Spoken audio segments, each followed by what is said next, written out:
اعوذ باللہ من الشیطان الرجیم بسم اللہ الرحمن الرحیم۔ تمام تعریفیں اس اللہ پاک کی ذات کے لیے جو خالق و مالک ہے کل کائنات کا۔ اس کے بعد درود و سلام پیارے آقا نبی کریم صلی اللہ علیہ وآلہ وسلم کی ذات پاک پر، آپ کی آل پر اور آپ کے صحابہ رضوان اللہ اجمعین پر۔ میں آپ کا میزبان محمد عمر فاروق چشتی صابری جہانگیری دستگیری آپ سے مخاطب ہوں۔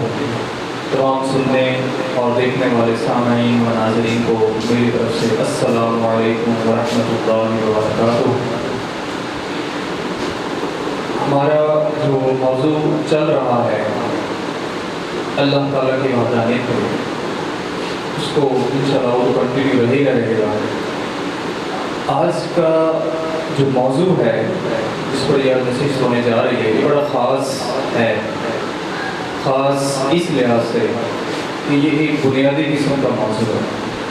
بہت ساری چیزیں ہمارا معاشرہ میں کسی ویسٹرن کنٹری یا کسی نان مسلم اسٹیٹ یا سو کالڈ جسے ہم ڈیولپ کنٹریز کہتے ہیں ان کی بات اگر ہم اپنے پاکستان کی بات کریں، ہمارا ملک پاکستان، ہماری جو سوسائٹی ہے، ہمارے ہاں جو ایک سائیکی ہے، ہماری نفسیات جو ہے وہ یہ ہے کہ ہم اپنی جو بنیادی ضروریات ہیں ان کو بھی کبھی جاننے کی کوشش نہیں کرتے۔ بقیہ چیزیں تو بہت دور کی بات ہے، تحقیق کرنا، ریسرچ یا آگے سوچنا یہ تو کوئی دور کی بات ہے۔ ہم اپنی بنیادی چیزیں جو ہیں ان سے بھی لائق ہیں۔ تو اسی حوالے سے ایک چھوٹی سی مثال جیسے پیش کرنا چاہوں گا کہ ہم کسی سرکاری دفتر میں چلے جاتے ہیں تو ہماری عوام کی خاص طور پر اس میں ہم بھی شامل ہیں، میں بھی شامل ہوں، ہمارا فرسٹ آف آل ذہن یہ ہوتا ہے کہ ہم کوئی ایسا بندہ ڈھونڈیں جو ہمارا کام نہیں کروا دے۔ اس کی دو وجوہات، ایک تو ہم صورت یہ ہو سکتی ہے کہ ہم وہ کام جو کر رہے ہیں وہ لیگل طریقے سے نہیں کر رہے ہوتے، اس لیے کوئی سفارش کی یا دو نمبر رستے کی ضرورت پڑتی ہے، یا پھر ہمیں ان بیسک پرنسپلز، ان بیسک رولز، ان بیسک لاز کا نہیں پتہ ہوتا، ان بیسک یا بنیادی قوانین کا نہیں پتہ ہوتا کہ ان کو فالو کر کے ہم وہ کام جو کہ ہماری ریاست کی ذمہ داری ہے ہمیں وہ فیسیلیٹیٹ کرے، تو ان قوانین پر چلتے ہوئے ہم وہ اپنا جائز اور ہمارا جو حق ہوتا ہے وہ ہم نکلوا سکتے ہیں۔ تو ایک تو میں نے صورت بتا دی کہ اگر ہم انلیگل رستہ اپنا رہے ہیں تو ہم چور رستے ڈھونڈتے ہیں، اور دوسرا چور رستہ تب ڈھونڈتے ہیں کہ ہمیں پتہ ہی نہ ہو ہمارے حقوق کیا ہیں، ہمارے لاز کیا ہیں۔ اب یہ لا جاننا کسی ضروری نہیں ہے کہ جو LLB کیا ہو وہی جناب اس نے لا پڑھنا ہے، جو جناب کوئی پول سائنس کا، پولیٹیکل سائنس کا جو ہے وہ بندہ ہو، اسٹڈی کر رہا ہو، اس کو ہی حق بنتا ہے کہ وہ لاز جانے اور ہمیں آ کر بتائیں بنیادی حقوق جو ہیں کون سے ہیں ہمارے، یہ جاننا ہر شہری کا فرض بھی ہے کہ وہ جانے کہ میرے حق کیا ہیں، ریاست کے میرے اوپر کیا حق ہیں اور میری ریاست کے اوپر کیا حق ہیں۔ تو یہ تھوڑا سا میں نے اس لیے سے کیونکہ آج کا جو ہمارا موضوع ہے وہ ہے آئین پاکستان، تو اس کی جو سلیکشن ہے وہ خاص میں نے اس لیے کی۔ یہ ایک ایسی چیز ہے میں کہتا ہوں کہ ہم میں سے شاید 99% لوگ اس بات سے انویئر ہیں کہ ہمارا آئین کیا ہے۔ ہمارا آئین جو اس ملک کا قانون ہے، جو پرنسپلز بنائے گئے جب یہ ملک بنا، تو ان پرنسپلز میں عام شہری کے لیے حقوق کیا رکھے گئے ہیں، ہمارا جو آئین ہے وہ ہمیں کیا دیتا ہے اور بدلے میں ہم سے مانگتا کیا۔ تو یہ باتیں ساری ڈسکس ہوتی رہیں گی۔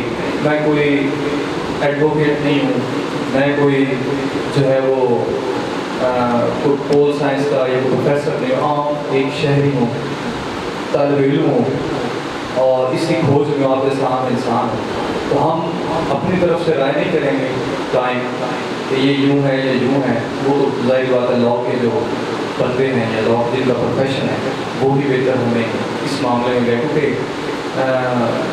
ہم وکیلوں کی طرح یوں طریقے پہ نہیں نکال سکتے، لیکن ہم ہاں اس چیز پر روشنی ڈالیں گے بھی صحیح، دیکھیں گے بھی صحیح، سمجھنے کی کوشش بھی کریں گے کہ ہمارے آئین میں چیدہ بڑی جو چیزیں ہیں وہ کون سی ہیں، اور ہمارا آئین جو ہے وہ ہم سے کیا ڈیمانڈ کرتا ہے، اور ہم کیا اپنے ملک سے اداروں سے توقع رکھیں کہ وہ ہمیں فیسیلیٹیٹ کریں اور ہمیں کوئی سی جو ہے وہ کسی سے مانگنے کی ضرورت نہ پڑے۔ تو یہ موضوع انہی چیزوں کے لیے گھومے گا، تو انشاءاللہ ہم جو ہے اس موضوع کو بڑا دلچسپی کے ساتھ جو ہے وہ بیان کریں گے بھی صحیح، سنیں گے بھی صحیح اور سمجھنے کی کوشش کریں۔ تو انشاءاللہ اب یہ موضوع ہم شروع کرتے ہیں۔ بسم اللہ الرحمن الرحیم۔ تو موضوع کو ہم بڑھاتے ہیں۔ ہمارا جیسے کہ میں پہلے بیان کر چکا، آج کا ہمارا خاص موضوع جو ہے وہ آئین پاکستان ہے۔ آئین پاکستان اس ملک کے مرکز وجود آنے کے بعد ہماری خوش قسمتی یہ تھی کہ ہمیں پاکستان کی تحریک میں جو ہمیں رہنما ملے وہ بڑے اقادہ تھے، بے غرض تھے، ان کے دل صاف اور مخلص تھے، برصغیر پاک و ہند کے مسلمانوں کے لیے خالصتاً اور مخلص لوگ تھے۔ ایسے مخلص لوگ صدیوں میں پیدا ہوتے ہیں۔ تو یہ اس خطے کے مسلمانوں کی خوش قسمتی تھی کہ ان کو قائد اعظم رحمۃ اللہ علیہ، علامہ اقبال رحمۃ اللہ علیہ، لیاقت علی خان صاحب، مولانا محمد علی جوہر صاحب، مولانا شوکت علی صاحب، اس طرح پیش بہا جو ہے وہ مسلمان رہنما ملے، جنہوں نے 1857 سے لے کر اور 1947 تک ان کا سٹیپ بائی سٹیپ ہر ایک کا اپنا جو حصہ تھا اس تحریک میں، اس ملک کے ماضی وجود کو لانے میں۔ تو ہم ان کو سلام پیش کرتے ہیں، اللہ ان سب کو اپنے جوار رحمت میں رکھے اور جنت میں اعلیٰ سے اعلیٰ، اور بے شک اس میں کوئی شک نہیں کہ انہوں نے اتنا بڑا کام کیا، ان کی جو اخلاص تھا وہ اسلام اور مسلمانوں کے لیے تھا، تو بے شک اللہ ان کو اعلیٰ اجر سے نوازے گا ہی، یہ ہمارا ایمان ہے۔ اس ملک کے جو بنا تھا وہ اللہ اور اس کے رسول کے نام پر بنا تھا۔ ہم علمی جو یا انٹرنیشنل ریلیشنز یا تاریخ پر نظر رکھنے والے جو لوگ ہیں وہ جانتے ہیں کہ اس دنیا میں فی زمانہ دو ہی آئیڈیالوجیکل اسٹیٹس ہیں، نظریاتی ریاستیں ہیں۔ پہلی اسرائیل ہے جو کہ پیورلی جوڈائزم یعنی یہودیت کی بنیاد پر بنی، کوئی لسانیت کی بنیاد پر نہیں بنی، کوئی قومیت کی بنیاد پر نہیں بنی، کوئی رنگ کی بنیاد پر نہیں بنی، کوئی نسل کی بنیاد پر نہیں بنی، کوئی زبان کی بنیاد پر نہیں بنی، بلکہ خالصتاً وہ جو اسٹیٹ ہے وہ یہودیت کی بنیاد پر ہے۔ 1920 میں تھوڑا سا اسی زمرے میں، تاکہ ہمارا تھوڑا سا وہ ذہن اس کو گھما پھرا کر میں نے اس ملک کے لیے لانا ہے کہ ہمارا بھی تو ملک ہے وہ نظریاتی تھا، اور آج ہم اپنے نظریات سے دور ہیں، اپنے آئین سے بھی دور ہیں۔ تو جیوش پہلا جو جیو ہے یہودی ہے وہ 1920 میں میڈیٹرینین سی کو کراس کر کے انٹر ہوتا ہے عرب میں، خطہ عرب میں، اور آ کر بس جاتا ہے سو کال جو آج اسرائیل کہلاتا ہے۔ غاصبانہ طریقے سے ہمیں پتہ ہے 1919 میں فرسٹ ورلڈ وار اینڈ ہوئی، خلافت ٹوٹی، یہ میں زیادہ ڈیپ نہیں جانا چاہوں، خلافت ٹوٹی، اس میں برٹش نے اور جو فرینچ تھے انہوں نے آ کر اس خلافت کو توڑا۔ پھر ہمارے جو ہمیشہ سے مسلمانوں کو جن چیزوں کا سامنا رہا ہے ان میں سب سے بڑی منافقین اور غدار لوگوں کا سامنا رہا۔ تو خلافت ٹوٹی، خلافت ٹوٹنے کے بعد 1923 میں تمام عرب اسٹیٹس الگ الگ ہوئی۔ تو جیو جو ہیں ہم سب کو پتہ ہے ان کے پیچھے جو تاریخ ہے وہ یہ کہاں سے اللہ کی طرف سے ایک لعنت پڑی ہوئی قوم ہے، ایک دھتکاری ہوئی قوم ہے، ایک بدترین اور شر پیدا کرنے والی قوم ہے جو ازل سے اللہ کے احکام اور انبیاء کے خلاف چلتی رہی ہے۔ تو اللہ نے ان کو 2000 سال پہلے سے اس خطے سے نکالا تھا. تو ان کی جو تاریخ ہے، ان کے بڑے جو گزرے ہیں، ان کے جو رہنما گزرے ہیں، ان کا ہمیشہ سے ٹارگیٹ یہ خطہ رہا جب سے وہ اس خطے سے نکالے گئے. 1920 میں جب برٹش جو امپائر ہے وہ کامیاب ہوا خلافت توڑنے میں اور وہاں پر قبضہ ہو گیا، خلافت ٹوٹ گئی، اس کو بنیاد بنا کر جو جیوش ہیں انہوں نے اس خطے میں جو ہے وہ اپنے ڈیرے جمانا شروع کیا. 1920 میں پہلا یہودی آتا ہے، بستا ہے. 1948 میں پوری ایک جیوش اسٹیٹ قائم ہوتا ہے. اس کو ہم بدبختی کہیں، مسلمانوں کی وہ عیاشیاں، فحاشیاں اور اس رستے کو، جو رستہ ہمارا تھا اس کو چھوڑنا، سارے محرکات اس میں شامل ہیں. بہرحال 1948 میں جب اسرائیلی اسٹیٹ بنتی ہے تو ڈیوڈ بن گوریون جو کہ پہلے پریزیڈنٹ ہیں ہوتے ہیں اسرائیل کے، تو وہ پہلی ان کی اسپیچ کے جو پہلے الفاظ ہیں وہ یہی ہیں کہ ہم تورات کے اگینسٹ کسی بھی انسانی قانون کو نہیں مانتے. یہ اسٹیٹ، یہ جیو اسٹیٹ ہے اور ہم اس میں اس اسٹیٹ کا جو آئین ہوگا، اس کا قانون جو ہوگا وہ تورات ہوگا. That is called an ideological state. اس کے اگینسٹ دوسری طرف آئیں تو میں نے کہا دوسری جو آئیڈیالوجیکل اسٹیٹ ہے وہ ہمارا ملک ہے. ہمارا ملک بھی، اس میں کوئی شک نہیں کہ پوری دنیا میں 57 کنٹریز ہیں مسلمانوں کے، لیکن ان میں اور ہم میں ایک بہت بڑا، بہت بنیادی فرق ہے. وہ ملک بنے نو ڈاؤٹ وہاں میجورٹی مسلمانوں کی ہے، لیکن وہ بنے لسانیتی بنیاد پر، علاقائی بنیاد پر، جو ہے وہ نسلی بنیاد پر، رنگوں کی بنیاد پر، پولیٹیکل بیس پر بنے. ہمارا ملک بنا تو اسلام کی بنیاد پر، نظریے کی بنیاد پر. کیونکہ ہم اگر تحریک پاکستان کا وہ بنیادی نعرہ دیکھیں تو یہی تھا کہ بڑھ کے رہے گا ہندوستان، بڑھ کے رہے گا پاکستان. پاکستان کا مطلب کیا؟ لا الہ الا اللہ محمد رسول اللہ صلی اللہ علیہ وسلم. تو ہونا تو یہ چاہیے تھا کہ یہ ایک آئیڈیالوجیکل اسٹیٹ تھی. تو جیوش کو بھی دیکھتے ہوئے کہ وہ ایک جیوش مشرک لوگ ہو کر اپنے آپ کو آئیڈیالوجیکل اسٹیٹ ڈکلیئر کر رہے ہیں. ہم مسلمان ہو کر، ہمارے رہنما، ہمارے جو اس ملک کے بانی تھے، لوگ ان کو لبرل کہتے ہیں، سیکولر کہتے ہیں، پینٹ کوٹ پہنتا تھا، داڑھی ہوتا تھا، ٹھیک ہے، وہ شرعی تقاضے ان کے پورے نہیں تھے، لیکن ان کی سوچ یا ان کی جو ویژن تھا وہ سیکولرزم نہیں تھا، وہ لبرلزم نہیں تھا. سیکولرزم کو چھوڑ کر وہ مسلم لیگ میں آئے تھے. قائد اعظم سب سے بڑے ہندو مسلم اتحاد کے جو ہے وہ اسپیچ امبیسڈر سمجھے کرتے تھے. لیکن جب انہوں نے نظر دیکھی اور اسلام کا وہ سمجھنے کہ جب انہوں نے تگ و دو کی اور ان میں یہ احساس پیدا ہوا تو ان کو پتہ لگا کہ یہ جو ڈویژن ہونی ہے یہ پولیٹیکل بیس نہیں ہو سکتی. یہ بنیادی ڈویژن ہے جو عرصہ سے دراز سے حق اور باطل کی چلی آ رہی ہے. تو مسلمان کبھی بھی ان کے ساتھ رہ نہیں پائیں گے. اسلام حق ہے اور باقی سب باتیں ہیں. تو لہٰذا یہ آئیڈیالوجیکل اسٹیٹ بنی. مسلمانوں لاکھوں کی تعداد میں انہوں نے اپنے جو ہے وہ خون دیے، ماؤں بہنوں نے عزتیں دی، بچوں، چھوٹے چھوٹے بچوں کو قتل کیا گیا. تو یہ ملک بنا ہونا تو یہ چاہیے تھا کہ ہم بھی یہی کہتے ہیں کہ ہم کسی بھی انسانی قانون کو نہیں مانیں گے. قرآن اور پیارے آقا نبی کریم صلی اللہ علیہ وسلم کے حدیث مبارکہ کے اگینسٹ، ان کی سنت کے اگینسٹ. خیر ہمارے رہنما قائد اعظم رحمۃ اللہ علیہ، ان کا ویژن ایک اسلامی اسٹیٹ تھا. اگر ہم ان کی وہ اسٹیٹمنٹ دیکھیں جب انہوں نے اسٹیٹ بینک آف پاکستان کا افتتاح کیا تھا تو انہوں نے ان کی وہ اسٹیٹمنٹ ان لوگوں کے منہ پر ایک چپیڑ ہے جو ان کو کہتے ہیں کہ وہ لبرل تھے، وہ سیکولر تھے.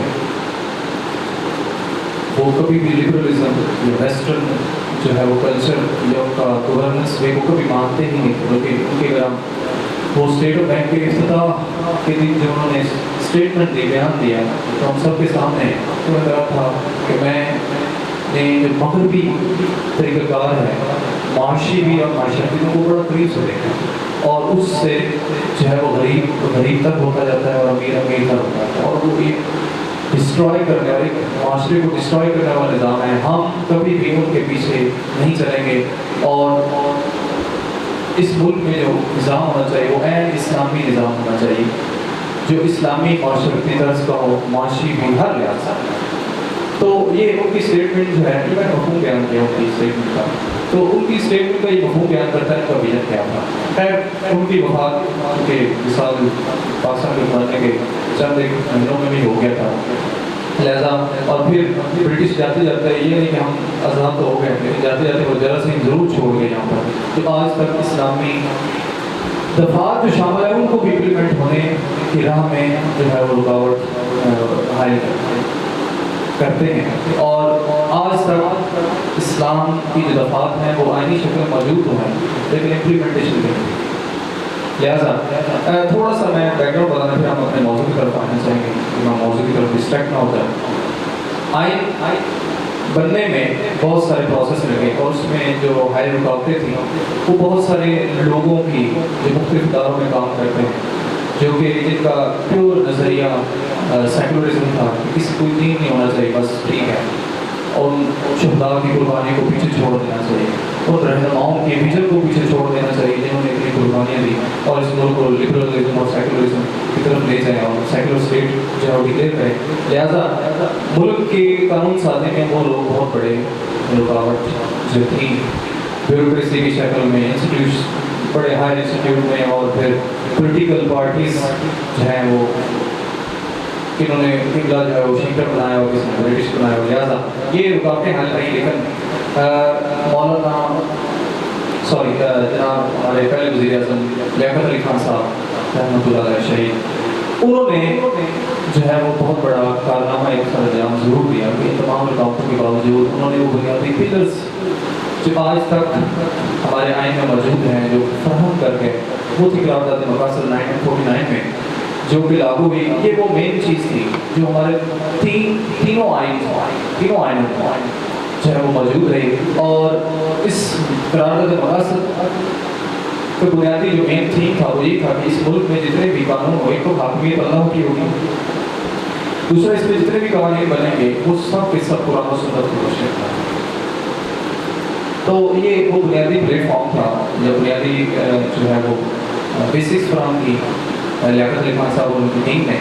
تو بعد میں کانسٹیٹیوشن کو پھر بھی بعد میں بنتے بنتے جب 1956 تک کا عرصہ لگا ہمیں، تقریباً 9 سال، تو 1956 میں چودھری محمد علی صاحب ہمارے وزیر اعظم آئے، ان کی ٹیم نے پہلا جو ہے کانسٹیٹیوشن پیش کیا، اور اس کانسٹیٹیوشن پیش ہونے 1956 میں آیا، جو کہ بعد میں اسکندر مرزا صاحب نے 1958 میں مارشل لا لگایا، اور وہ جو آئین ہے وہ اس کو ختم کر دیا گیا۔ پھر ایوب خان صاحب آئے، ایوب خان صاحب نے 1962 میں ان کی ٹیم نے جو ہے آئین جو ہے پیش کیا 1962 میں، جس میں بعد میں وہ ظاہر بات ہے ہم بجائے ان کی خوبیاں یا خامیاں دیکھنے تو عموماً ہمارے یہاں یہ کہا جاتا ہے کہ وہ آرمی پرسنل تھے، لوگ ان کو ڈکٹیٹر بھی کہتے ہیں، حالانکہ سب سے زیادہ ترقی جو ہے وہ اس ملک میں ان کی دور میں ہی کی۔ لہٰذا 1962 میں آئین پیش کیا گیا دوسرا، اس کے بعد جو ہے وہ بھٹو صاحب جب آتے ہیں پہلے پریزیڈنٹ بنتے ہیں، اور پھر اس کے بعد جو ہے وہ آئین پیش کیا جاتا ہے 1973، جو کہ پارلیمنٹ سے پاس ہوتا ہے، اور 14 اگست 1973 کو امپلیمنٹ ہوتا ہے، اور 25 امینڈمنٹس کے ساتھ، ترمیم کے ساتھ آج تک وہ لاگو ہے۔ تو آج یہ تھوڑا سا میں نے بیک گراؤنڈ اس لیے بتایا کہ تھوڑا سا ہم جس موضوع پر آ رہے ہیں، ہم اپنے بنیادی چیزیں ہر شہری کو یہ فرض بنتا ہے شہری کا کہ وہ اپنی بنیادی حقوق کا بنا ہے۔ اس ملک ہم نے ساری کتنا کمائیں گے، کتنا کھائیں گے، آخر جانا پڑنے قبر میں، لیکن اسٹیٹ کے بننے میں اتنے لوگوں کی قربانیاں ہیں کہ شاید آج کی نسل جو تیسری چوتھی نسل چل رہی ہے اس ملک میں، تیسری میں کہوں گا شاید، وہ نہیں جانتی وہ جو مشکلات تھیں، وہ جو مسائل تھے، وہ جو دکھ تھے، وہ ہم نہیں جانتے۔ ہم نے سنا ہے، کچھ نصاب میں پڑھا بھی ہے، حالانکہ نصاب سے بہت کچھ نکالا جاتا ہے۔ اتنی مشکلیں سہ کر یہ ملک بنایا گیا، تو ہمیں پھر اس ملک کی قدر ہونی چاہیے، ہمیں اپنے ملک میں لاگو کیے گئے پرنسپل جو ہمارے بزرگوں نے جو بنائے، ریگولیشن رولس اور اپنا مقصد پتہ ہونا چاہیے. لہٰذا بغیر جو ہے وہ مزید وقت ضائع کیے میں آتا ہوں ہمارے جو آئین پاکستان ہے اس کی طرف. تو اس پہ تھوڑا سا میں بتاتا چلوں کہ اس ہمارا جو آئین ہے 1973 کا، اس میں 25 امینڈمنٹس جو ہے وہ کی گئی. اس میں ٹوٹل جو آرٹیکلس ہیں وہ 280 ہیں، 280 آرٹیکلس ہیں، 7 شیڈیولز ہیں. اس آئین کو 10 جو ہے وہ حصوں میں تقسیم کیا گیا ہے. حصے اس کے بنائے ہیں جو سمجھنے میں تاکہ آسانی ہو. ویسے آرٹیکلس ہی میں جو ہے وہ اس کی ڈویژنس ہیں. آرٹیکلس اس کے 280 ہیں. تو آج کی جو نشست ہے اس میں ہم پہلے 3 آرٹیکل دیکھیں گے. تو شروع کرتے ہیں. آرٹیکل اس کے حصہ اول میں جو پہلا آرٹیکل ہے آرٹیکل 1. آرٹیکل 1 کے آگے 3 حصے ہیں، 3 پارٹس. آرٹیکل 1 کا پہلا حصہ وہ ڈکلیئر کرتا ہے یا وہ بتاتا ہے اس ملک کے نام کو. تو 1973 کے آئین میں آرٹیکل 1 کا پہلا جو حصہ ہے وہ نام بتاتا ہے کہ مملکت پاکستان ایک وفاقی جمہوریہ ہوگی. اس کا نام اسلامی جمہوریہ پاکستان ہوگا. اس سے بعد ازیں پاکستان کہا جائے گا. اب یہ اس آرٹیکل میں بتایا تو نام کیا ہے، اس کا ہمارا جو اسٹیٹ ہے، ہمارا جو ملک ہے، اس کا جو آفیشیل نیم ہے وہ کیا ہوگا. لیکن اس میں 2-3 باتیں ہیں. نمبر 1 وفاقی گورننس سسٹم ہوگا، فیڈرل ہوگا، صوبے ہوں گے لیکن اس کو ایڈمنسٹریٹ جو کیا جائے گا وہ وفاق سے کیا جائے گا. دوسرا ہوگا اس میں وے آف گورننس ہوگا وہ ڈیموکریٹک ہوگا، جمہوریہ ہوگا، نظام جمہور کی مانی جائے گی، اکثریت کی مانی جائے گی.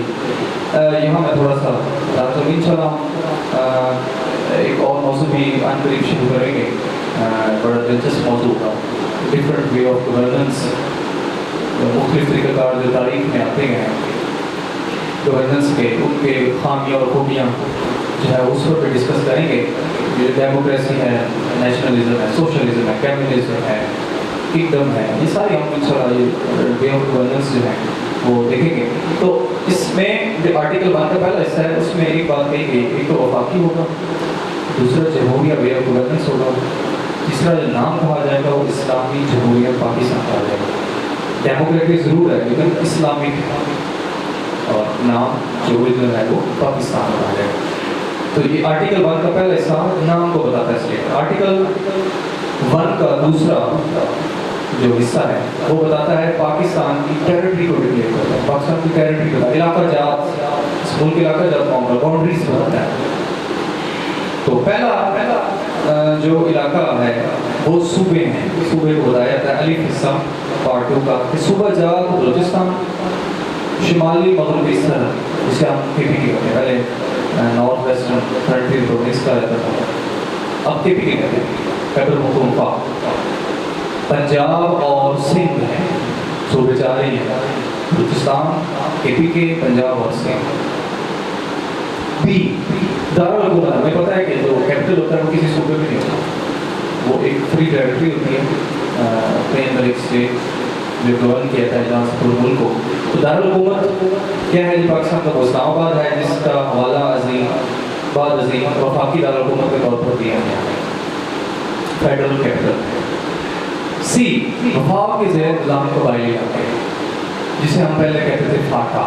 میں پہلے کیوں کہہ رہا ہوں کیونکہ ہمیں پتہ ہے کہ 31 امینڈمنٹ کے اندر جو ہے وہ 2018 میں فاٹا فیڈرلی ایڈمنسٹریٹڈ ٹیریٹری ایجنسیز جو ہیں ان کو ضم کر دے گا، مرج کر دے گا کے پی کے ساتھ. یہ بہت ہی اچھا، بہت ہی پیارا اقدام تھا اور میں کہتا ہوں کہ یہ اس گورنمنٹ کی اور ہماری جو آرمی ہے، ہماری جو جتنے بھی پولیٹیکل ہیں یا اسٹیبلشمنٹ ہے ان کو بہت بڑا اچھا قدم تھا جو پاکستان بننے سے لے کر اور 2018 تک ان علاقوں کو جو ہے وہ مین اسٹریم سے ان کو وہ جو ہے وہ بنیادی سہولیات فراہم نہیں ہوتی تھی. حالانکہ ٹھیک ہے ان کو ہر وجہ سے سپورٹ کیا جاتا تھا پہلے بھی، لیکن تو اس حد تک نہیں تھا جتنی حد تک ان کو ہونا چاہیے تھا. تو یہ بڑا اچھا اقدام تھا کہ ان کو فاٹا کو فیڈرل حکومت کا نظام ہے، کیونکہ وہ جیسے کلچرلی ہر لحاظ سے اور زبان کے لحاظ سے، قومیت کے لحاظ سے وہ جو ہے وہ ہمارے پختون بھائیوں کے پی کے ساتھ وہ تمام ایجنسی جو ہیں وہ ملتی ہیں. تو لہٰذا اس کو ضم کرنا ایک بہت بڑا اہم قدم تھا. اب مواقع اور پارلیمنٹ میں ان کی سیٹس اور تمام جتنے بجٹ ہوگا چانس بہت زیادہ ہوں گے وہاں کے نوجوان نسل کو آگے بڑھنے کے لیے. بڑا اچھا. تو سی جو جی حصہ ہے سی سیکشن تھا اس کا وہ ڈکلیئر کرتا ہے قبائلی علاقوں کو. ڈی جو ہے وہ کہتا ہے کہ آپ اس کے علاوہ کون کون سے حصے ہوں گے علاقے ہوں گے پاکستان. ایسی ریاستیں جو یا علاقے جو الحاق کر رہے ہیں اپنا پاکستان کے ساتھ وہ بھی پاکستان کی ٹیریٹری میں شامل ہیں. اب اس کی مثال کیا ہے؟ بہاولپور اسٹیٹ. جیسے کہ ہمیں پتہ ہے 1956 میں اس کا علاقہ ہوتا ہے پاکستان کے ساتھ.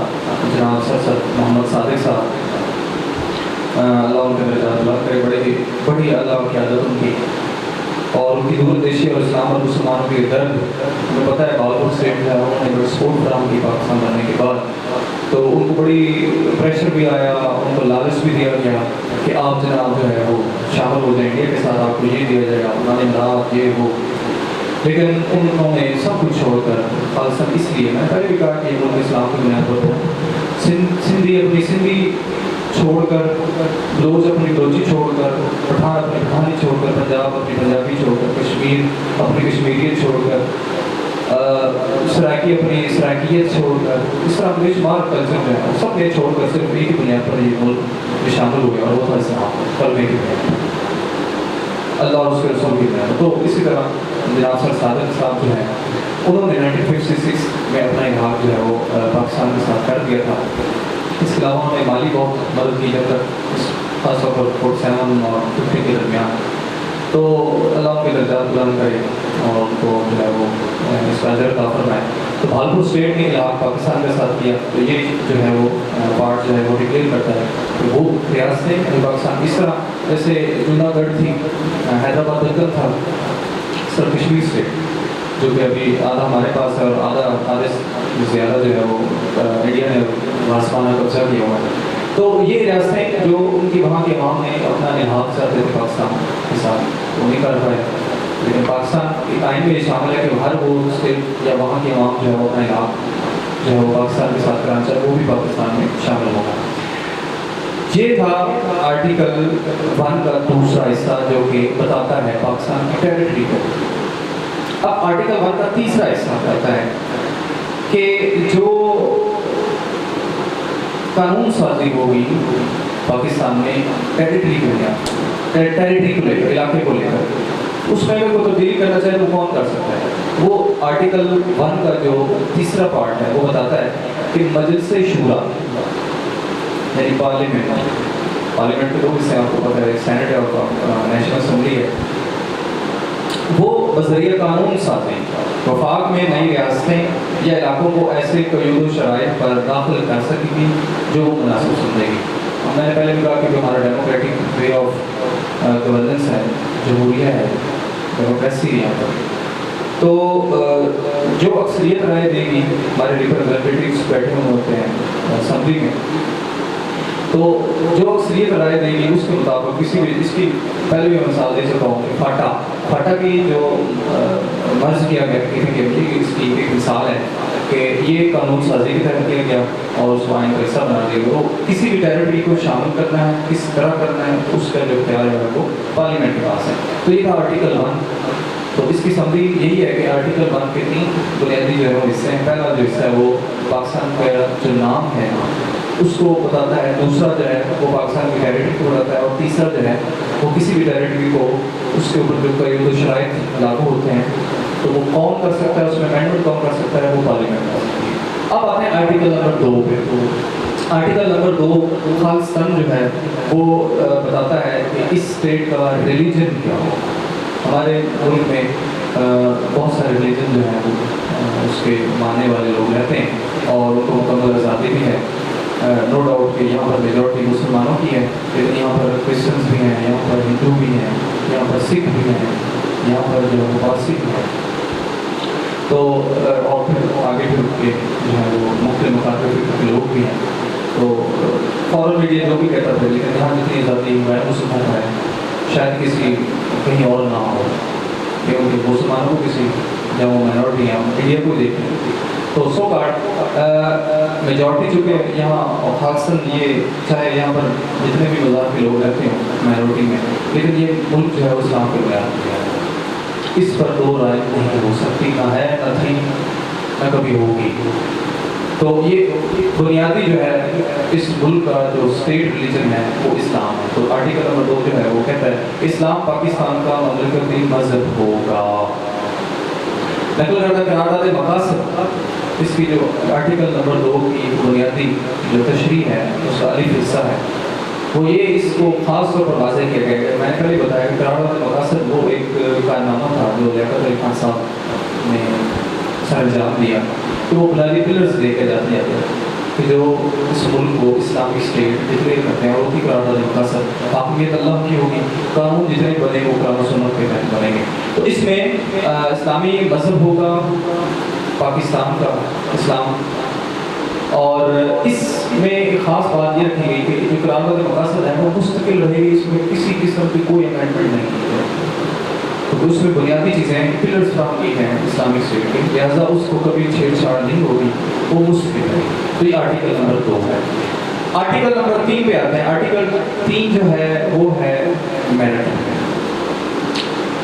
میں نے پہلے بھی کہا کہ ہمارا جو ملک ہے وہ ڈیموکریٹک ہے یا ریپبلک ہے، تو اس میں جس کی جو اہلیت ہو جسے ہم عام زبان میں میرٹ کہتے ہیں، ایک بندہ اگر اس نے گریجویشن کی ہوئی ہے تو اس کو گریجویشن کے حساب سے جتنے اس کی اہلیت ہے اس کو اتنا وہ جتنا کام کرتا ہے اس کو وہی فیسیلیٹیشن دے گی ریاست، جتنا وہ کام کرے گا اس کو فیسیلیٹیٹ ریاست اتنی کرے گی، تو اس کو معاوضہ بھی اتنا دیا جائے گا، اور جتنا کام جس کی اہلیت ہو اس کو، تاکہ کسی کا حق نہ کھایا جا سکے، استحصال نہ ہو، استحصال کا خاتمہ کرنا ہے۔